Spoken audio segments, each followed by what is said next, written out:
Yeah.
C'est pourquoi je te prie de lever ta voix et de commencer à dire quelque chose à Dieu. Dis Seigneur, ce soir, je ne veux pas sortir d'ici comme je suis venu, mais je veux que tu fasses quelque chose pour moi. Et lève ta voix et dis quelque chose à Dieu. Ne reste pas à la bouche fermée, dis quelque chose à Dieu ce soir. Prie le Seigneur, ne regarde pas quelqu'un, fixe tes regards vers le Seigneur ce soir. Parce que je crois qu'il est présent au milieu de nous.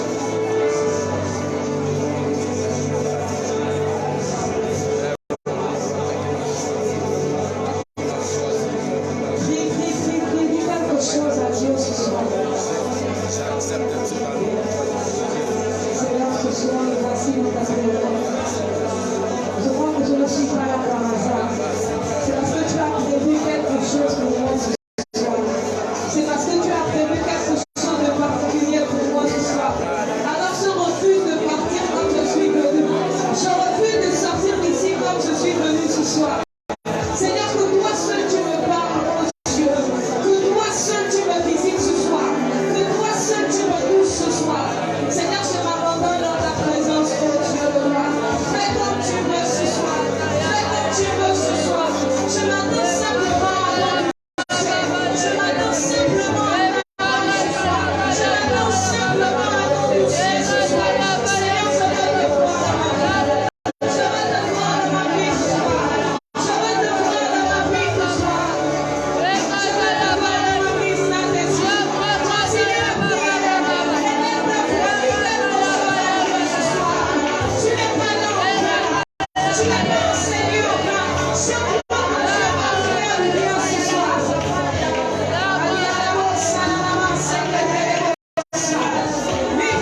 Il te dit tout simplement qu'il est la norme qu'il a choisi. Il est la norme qu'il a choisi. Je t'ai choisi ce soir. Tu es la norme sur laquelle il m'a monté. Je suis en train de te dire que tu es la norme sur laquelle Jésus m'a monté ce soir. Donc maintenant, je vais tout simplement t'inviter à te unir dans l'offrande. Tu es là, tu as voulu, tu as accepté de donner à celui qui te renouvelle tous les jours. Tu as accepté de donner à celui qui appartient l'or et l'argent. La Bible dit, apportez à la maison du trésor toutes les dîmes. Et pour vous, je menacerai le dévoreur. Mettez-moi le sort à l'épreuve, et vous verrez si je n'ouvre pas pour vous les écluses des cieux, si je ne réponds pas la bénédiction en abondance. Ça veut dire que si tu vas à ton Dieu, assurément tu as une bénédiction en abondance. Tu es là dans cette église de façon parce qu'on donne à notre Dieu. Je te prie de défracer le bien, d'être sourd à la valeur de ce que tu as prévu pour Dieu. Et si tu es encore assis, tu peux te lever s'il te plaît. Est-ce que tu peux te lever? Défrace le bien, mets-toi debout parce que celui qui reçoit est assis. Je vais inviter le prophète Armel pour prier les dîmes et les offrandes. Viens. Oh Dieu, notre Père, Saint-Esprit, nous t'aimons pour l'en remplir ce temps, nous invoquons ta présence.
saturant toute l'atmosphère par nos louanges. Et posons nos couronnes aux pieds de l'agneau de Dieu.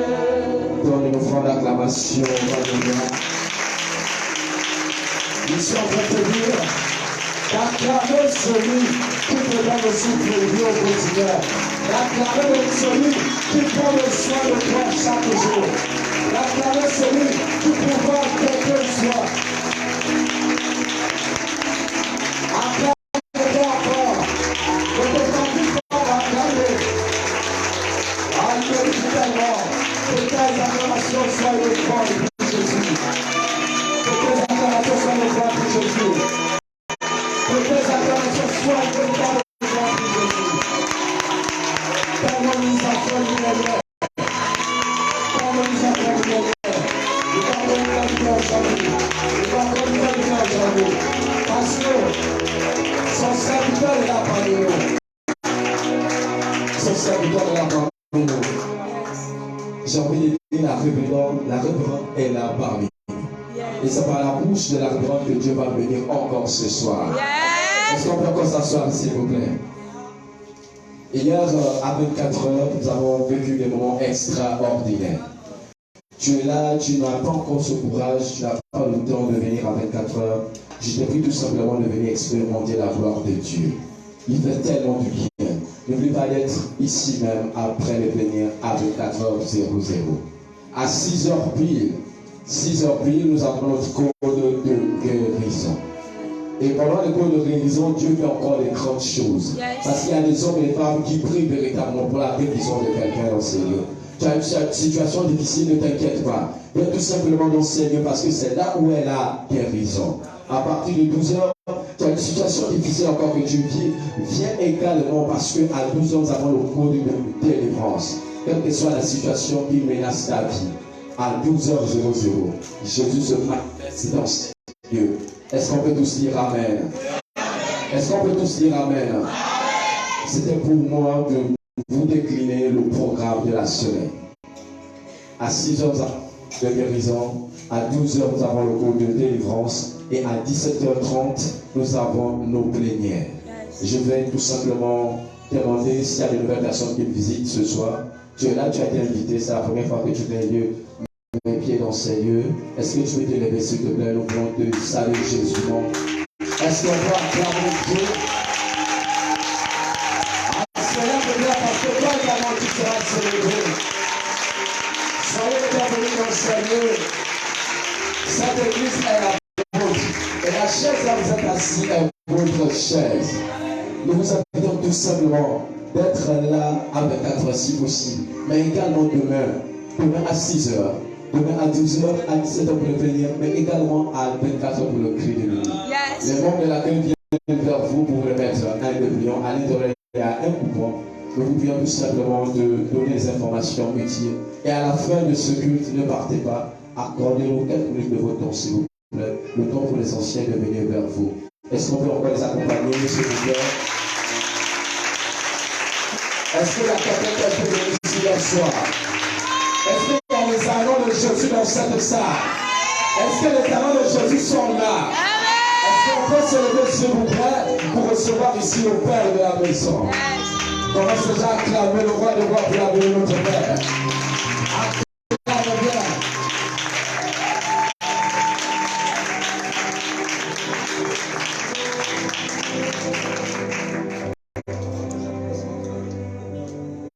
Avant que l'on ne prie, je vais raconter une histoire. Il y avait un homme qui lisait la Bible. Il avait entendu que Dieu parlait au travers de la Bible et il a commencé à feuilleter la Bible. Il a commencé à lire chaque chapitre et chaque verset. Et la personne qui a demandé la Bible demandait un compte rendu à chaque fois qu'il avait lu un texte.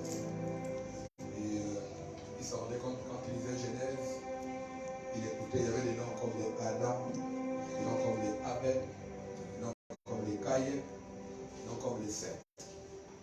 Et lui, il ne voyait pas son nom.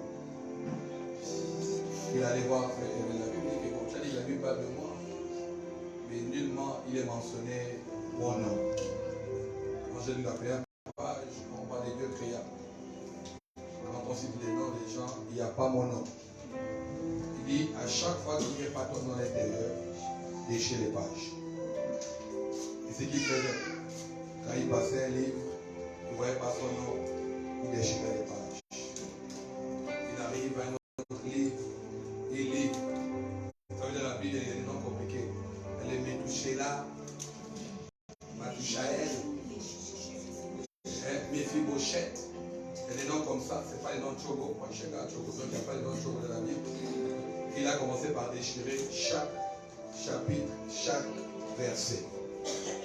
Il avance au fur et à mesure et quand il a épuisé toute la Bible. Il n'a fait que la couverture. On va voir celui qui a confié de pouvoir lire la Bible.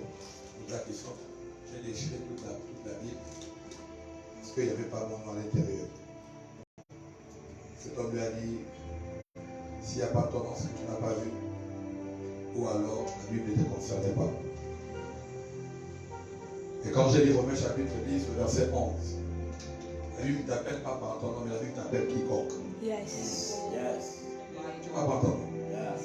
La Bible t'appelle quiconque. Yes. La Bible dit quiconque croit en lui ne sera point confus. La Bible dit dans Romains 13, car quiconque invoquera le nom du Seigneur sera sauvé. Je crois que ce soir, il y a des quiconques. Quiconque ne met pas un prénom, ne met pas un nom.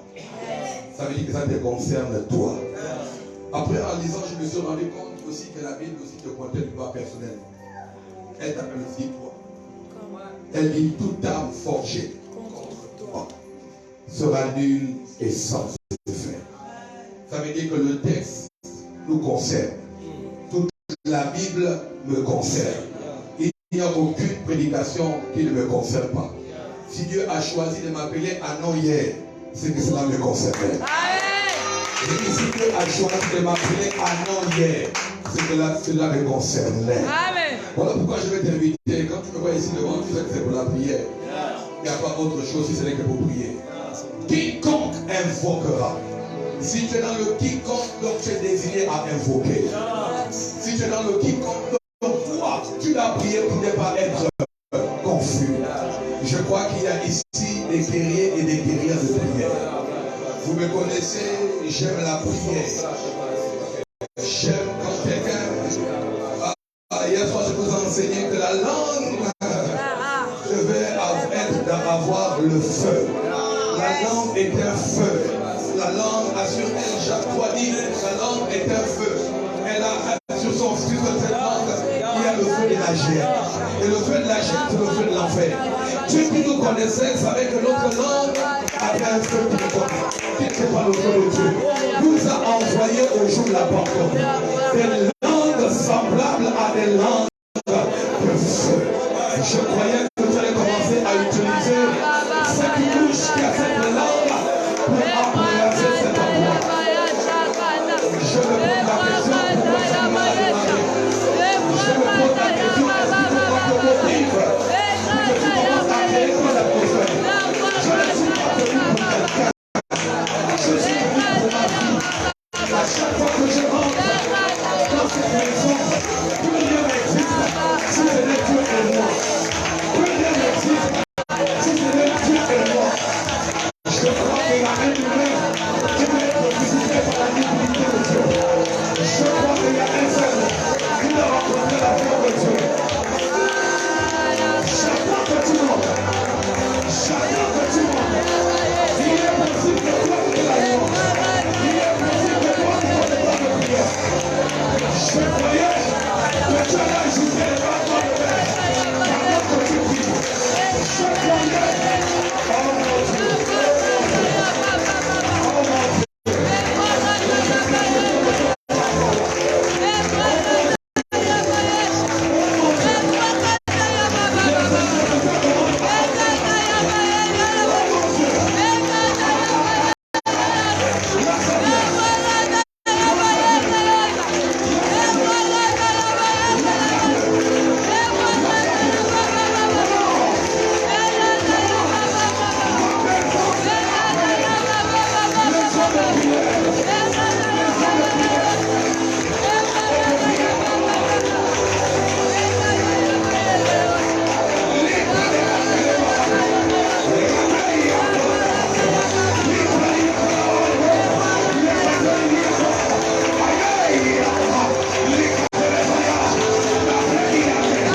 merci. Oui, maintenant, merci. Oui, merci parce que tu m'as exaucé. Oui, merci parce que tu m'as exaucé. Oui, merci parce que tu m'as exaucé. Oui, merci. Dans le murmure pas, oui, merci. Oui, merci, Seigneur. Merci pour le miracle. Merci pour le toucher. Merci pour la gloire. Merci pour la visitation. Merci pour la guérison. Merci pour le miracle. Merci pour le signe. Merci pour le prodige. Je croyais que je vais commencer à célébrer le miracle. Après célébrer le miracle. Après le voir. Un jour après célébration. Continue le jour. Un jour après célébration. Continue le jour. Est-ce que tu comprends?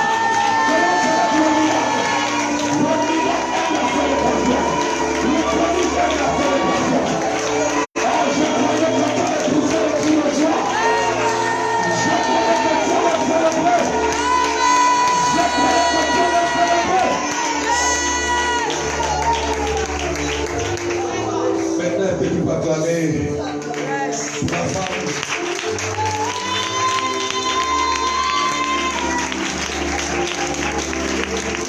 Est-ce que tu peux acclamer très fort pour la révérence à elle? Tout le monde est joie.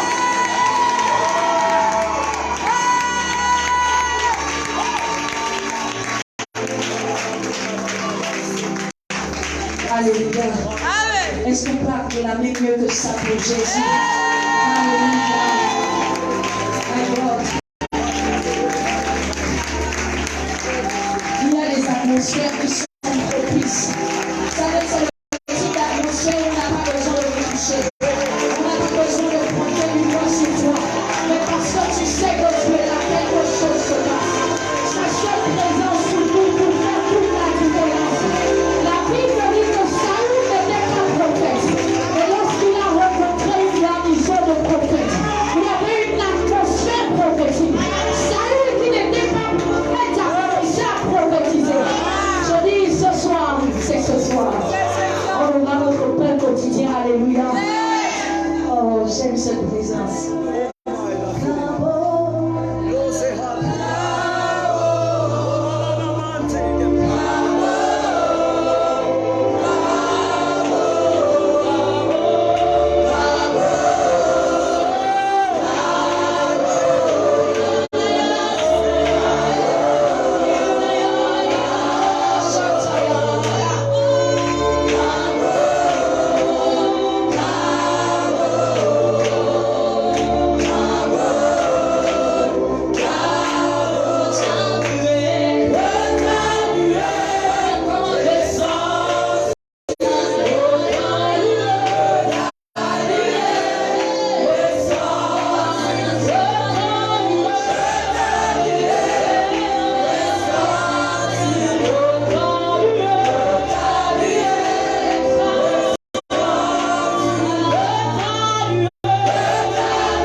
lorsque Jésus demande, il donne l'instruction aux disciples, il dit, vous allez trouver un homme qui porte une cruche. J'ai aimé comment l'évêque Audouin l'a dit.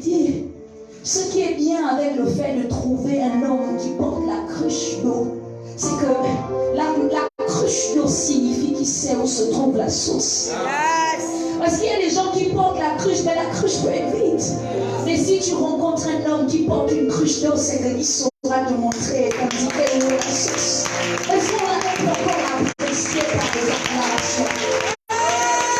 Qui fait partie de cette catégorie-là qui sont des hommes atmosphères, qui ne cherchent pas l'atmosphère parce que lui-même il est l'atmosphère. Ah, oui, voilà ça. Je profite également pour vous demander de apprécier sa côte. Elle n'a pas été tirée du derrière, mais du côté. Ça veut dire qu'elle est toute. Elle est son soutien. Alléluia. Nous devons apprécier la salut de Dieu.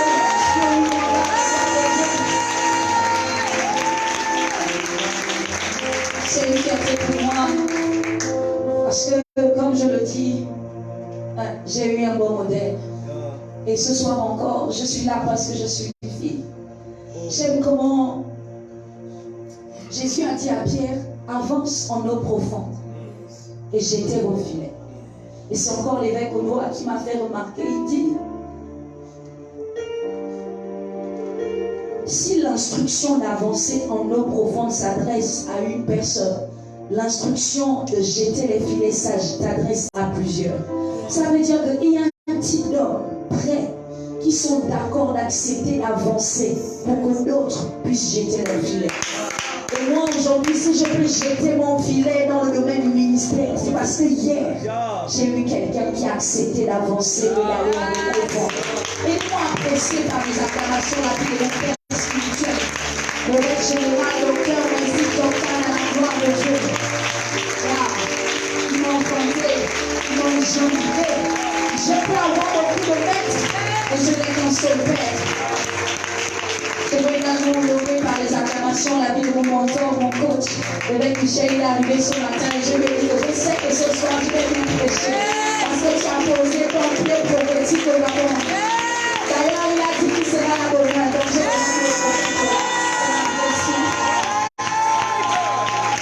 c'est un homme merveilleux, vraiment, c'est un homme admirable, extraordinaire.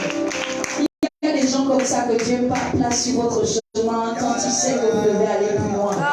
Vous savez, Abraham avait les promesses de Dieu, mais dans les entrailles d'Abraham, il n'y avait pas de royauté. Il fallait qu'Abraham rencontre Melchisedec. Il y a des gens, même si vous avez des promesses, vous devez les rencontrer.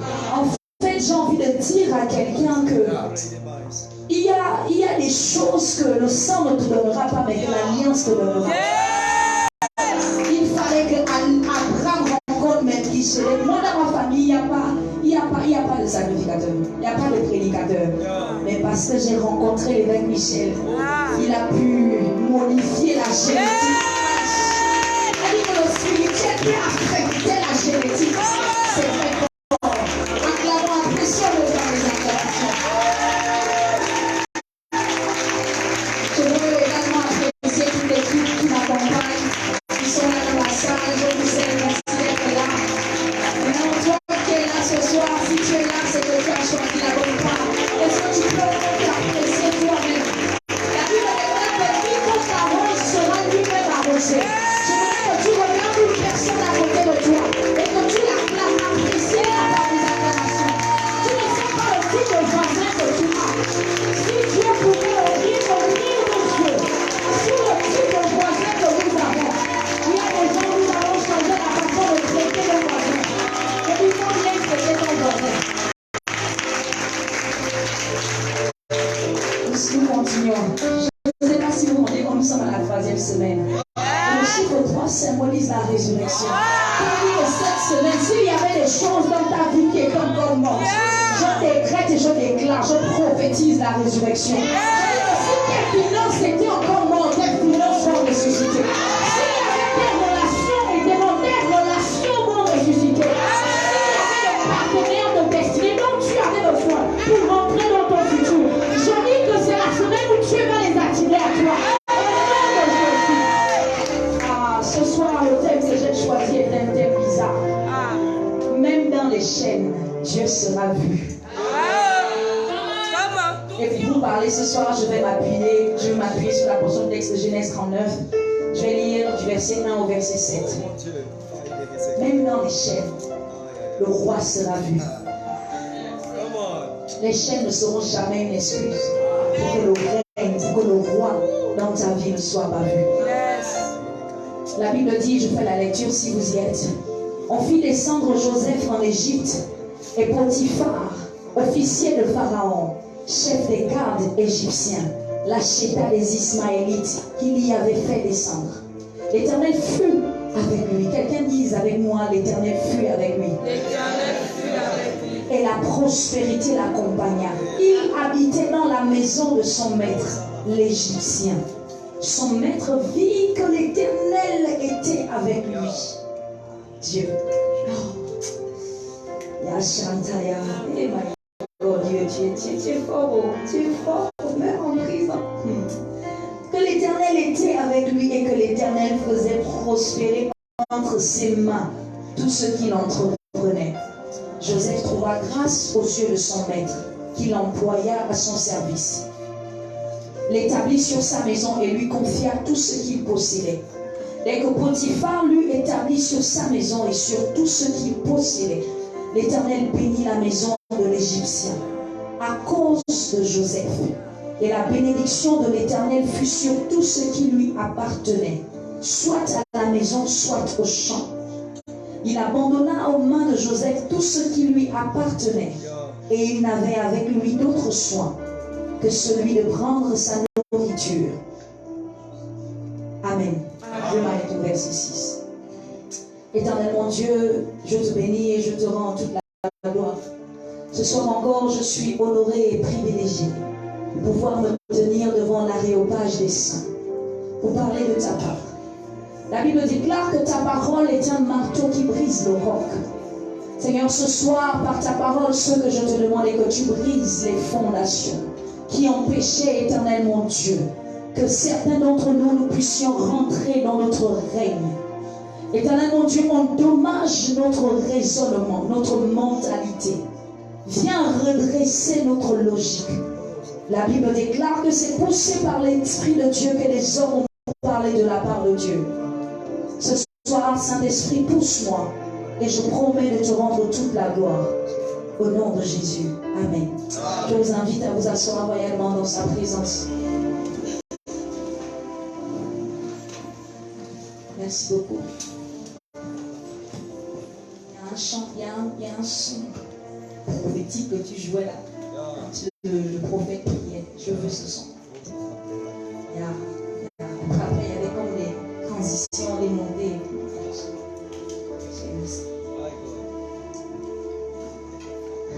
Bonsoir à tous. Je suis encore heureuse de me tenir devant vous.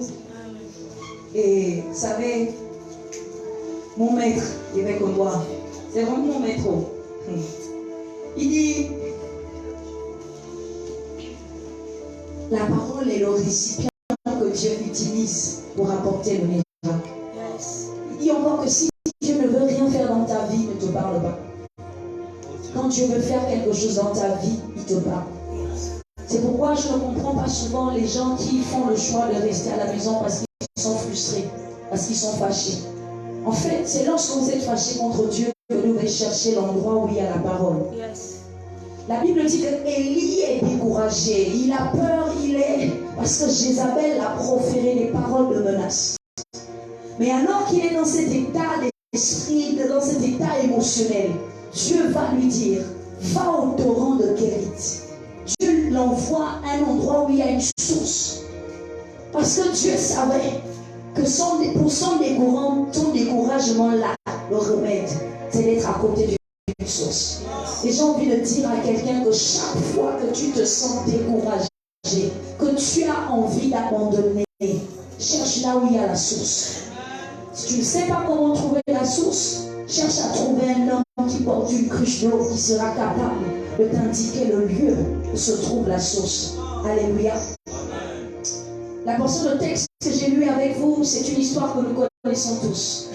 Et j'aimerais m'appuyer sur cette portion de texte justement pour faire sortir quelques vérités que je pense vont aider quelqu'un à traverser les moments d'épreuve. Et si vous n'êtes pas dans les chaînes, ce message sera pour quelqu'un préventif. Et il va t'aider à te comporter comme Dieu le veut. En fait, il va t'équiper. Mais dans tous les cas, personne ne sortira d'ici comme il est rentré. Je vais, pour permettre de situer le contexte, je vais essayer de planter le décor pour favoriser la compréhension et que nous soyons tous au même niveau d'information. Saint-Esprit, aide-moi à donner ce message. Pardon. Joseph, vous connaissez l'histoire, comment Joseph est venu au monde. Vous savez que Joseph est le fruit de l'amour entre Rachel et Jacob. Et vous savez que Joseph, la Bible dit qu'il était un enfant aimé. Parce que, comme vous le savez, la Bible indique bien que Rachel est la femme que Jacob préférait. Donc, Joseph est ce type d'enfant qui vient au monde, il est désiré. Vous savez, il y a des enfants qu'on aime, mais qu'on aurait souhaité ne pas avoir maintenant. Et puis, il y en a d'autres, on les attend avec impatience. Et Joseph était comme ça. Parce que vous devez savoir qu'au moment où Joseph vient au monde, Jacob n'est pas, il a déjà d'autres enfants. Mais quand Joseph arrive, d'ailleurs la Bible dit que c'est au moment où Joseph vient au monde que Jacob dit à Laban, mon esclavage s'arrête là.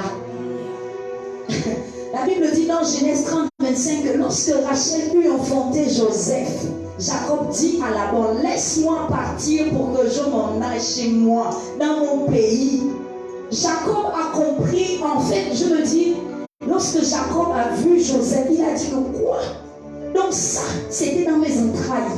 Vous savez, il y a des choses, lorsque vous les enfantez, vous réalisez que vous valez mieux que ça. Il y a des choses que Dieu vous permet d'enfanter. En fait, lorsque vous les poussez, vous réalisez que what? Donc j'avais ça dans mes entrailles. Et vous savez, ça m'a enseigné parce que ça veut dire que certains d'entre nous, il y a des choses que nous acceptons parce que nous ne sommes pas encore conscients de ce que Dieu a mis en nous. Tu es dans une relation, on te maltraite, on t'humilie, on te traite de tout et n'importe quoi, mais tu es encore là.